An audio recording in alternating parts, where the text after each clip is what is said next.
വിലയിരുത്തലിനും പരിവർത്തനത്തിനായുമുള്ള സമയമാകണം ഓരോ പുതുവർഷ പിറവിയുമെന്നും മാതാ അമൃതാനന്ദമയി ദേവി പറഞ്ഞു. അമൃതപുരി ആശ്രമത്തിൽ നടന്ന പുതുവത്സര ദിനാഘോഷ ചടങ്ങിൽ പുതുവത്സര ദിന സന്ദേശത്തിലാണ് ഇക്കാര്യം പറഞ്ഞത്.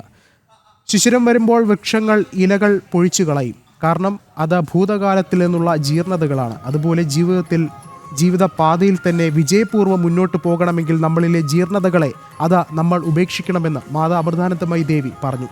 അമൃതപുരിയിൽ നടന്ന പുതുവത്സര ദിനാഘോഷത്തിൽ ആശ്രമ അന്തേവാസികൾക്ക് ഉൾപ്പെടെ ഭാരതത്തിനകത്തും പുറത്തുമുള്ള നിരവധി പേർ പങ്കെടുത്തു.